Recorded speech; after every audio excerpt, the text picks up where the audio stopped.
Aujourd'hui, je vais te donner 4 raisons de pourquoi acheter un PC gamer, c'est nul. Oui, c'est vraiment une vidéo sérieuse. Partie numéro 1, le prix.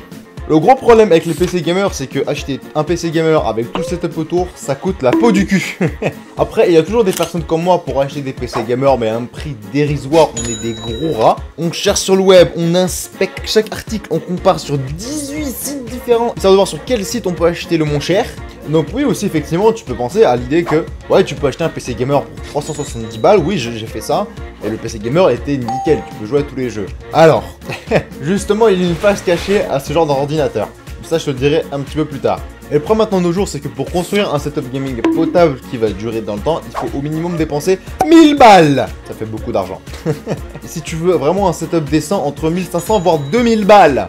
Ah, ça fait beaucoup d'argent. Alors de nos jours, bon, le gros retour du rat. J'ai une Xbox 360 qui est sortie en 2005. Je peux lancer un petit Call of, voire un petit Minecraft, et je vais quand même m'amuser dessus. Donc par exemple, avoir la dernière des consoles, ce n'est pas forcément obligatoire. Et quasiment tout le monde a une télé chez soi, tu branches et tu joues tranquille. Donc oui, au cas où si t'as pas compris, je vais parler de console contre PC.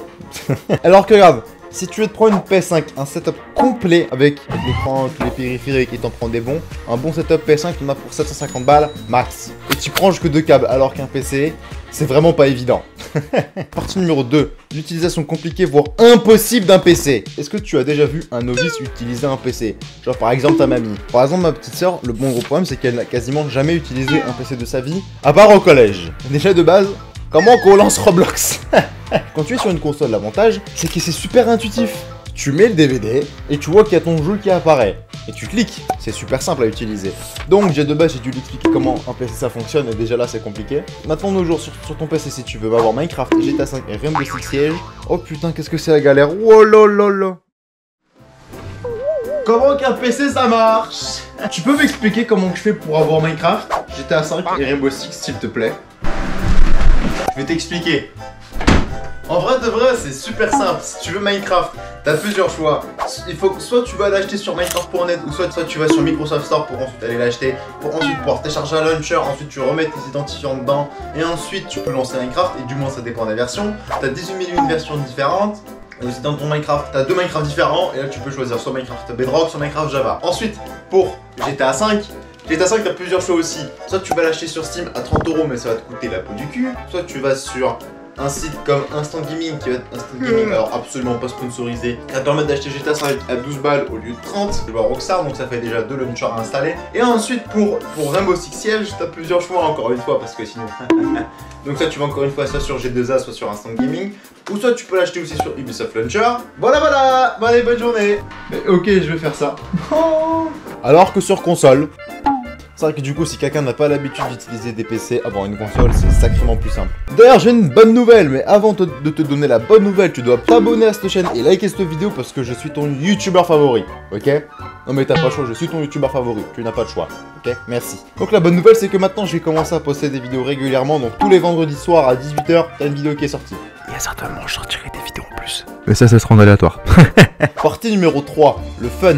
Alors, je sais que cette partie-là, elle est extrêmement controversée. Est-ce que tu as plus de fun sur un PC ou sur une console? Je tiendrais à dire que t'as plus de fun sur une console que sur un PC.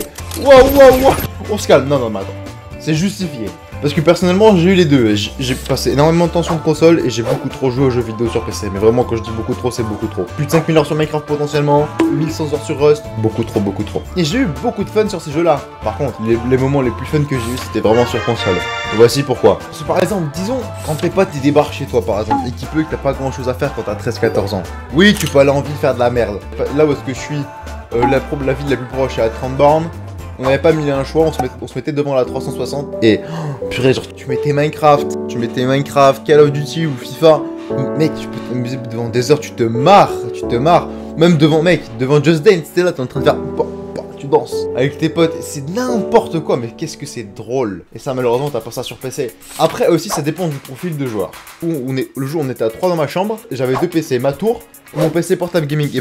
Et malheureusement à jouer c'est beaucoup plus chiant, tu dois load CSGO, tu dois te faire chier que tout le monde s'ajoute en ami, blablabla, et tu dois te faire chier pour pas grand chose. Après aussi ça dépend du profil du joueur. Si tu es un joueur occasionnel, Très clairement, une console, ça te suffira parce que tu vas te load un petit jeu à la con et tu vas jouer. Alors que, si tu passes 8, 10 à 12 heures à jouer aux jeux vidéo, peut-être l'option PC est beaucoup plus viable.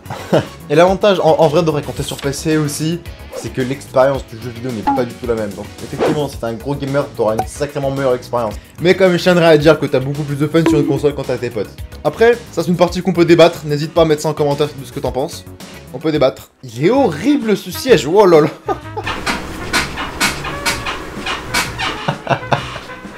Partie numéro 4, la durabilité dans le temps d'un PC. Alors le problème c'est que vraiment les composants ils périment sacrément vite sur un PC comparé sur une console. Et justement j'avais dit qu'en quoi que t'avais un problème avec les PC gamers qui étaient vraiment pas chers, genre pour 370 balles. Alors c'est sûr que pour l'instant tu pourras jouer aux jeux vidéo sans aucun problème. Disons que t'as 16 ans et que tu te dis ton PC s'il dure 2 ans, t'es déjà content. Parce qu'ensuite par la suite tu vas commencer à gagner des sous, tu vas aller par exemple dans un McDonald's pour l'été, tu vas te faire 1500 voire 2000 balles et là tu t'achèteras un vrai setup gaming. Là l'option du setup gaming pas cher, why not? Par contre, si tu comptes jouer dessus, sur une assez longue période de temps, c'est que ça va périmer assez vite. À part, oui, si tu joues à Minecraft depuis 2013 et que tu as gardé la même config depuis 2015, en vrai, ça devrait marcher. Et encore, si tu as une config high-end avec une 980, why not? Mais si tu as une config avec une 950, en vrai, de vrai, les consoles, c'est n'importe quoi à quel point ça dure longtemps dans le temps. Non mais mec, la Xbox 360, elle est sortie en 2005. Encore en 2013-2014, tu peux jouer dessus sans aucun problème. Même maintenant de nos jours, cette console a quasiment 20 ans, tu peux très bien jouer dessus aux jeux vidéo. Bon, après, tu joueras à Call of à 24 FPS en qualité pourrave, donc il faudra peut-être la changer. Mais par exemple, là, disons que tu t'as pris une PS4 qui a maintenant 10 ans. 10 ans les PS4, c'est n'importe quoi. Tu peux toujours jouer à Fortnite, tu peux jouer à Rocket League, tu peux jouer à des jeux récents. Après, tu peux jouer à Cyberpunk, je crois, si je me trompe pas, mais par contre, bon, la qualité c'est médiocre, donc je doute qu'elle dure assez longtemps. Et on connaît tous un pote qui reste toujours sur sa PS4 et qui joue toujours aux jeux vidéo. Un PC, un bon PC, ça fait jamais plus de 6-7 ans parce que ça fait que d'améliorer tellement vite que c'est n'importe quoi. Si t'as dépensé 1400-1500 balles pour un PC gaming en 2017, pour avoir une 1080 Ti et avoir une 6700, oui, il se peut que ton PC gamer il tienne encore. Tu peux encore jouer aux jeux vidéo. Alors que si t'as une 1070 ou en dessous, c'est chaud mon ref. Donc conclusion, on va finir simple. En vrai de vrai, qui choisir? Déjà de base, si t'es un joueur occasionnel, pars sur une console. Parce que je vois pas l'intérêt d'acheter tout un setup gaming qui va te coûter 2000 balles à la fin pour que tu joues 3 heures par semaine.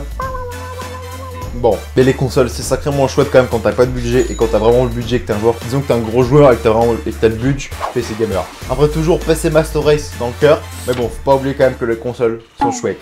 Mais par contre, je reste quand même un gros rat. Sur une config, j'arrive à économiser entre 100 jusqu'à 1500 € sur une config, oui, et je t'apprends toutes mes techniques de rat ultime dans cette vidéo.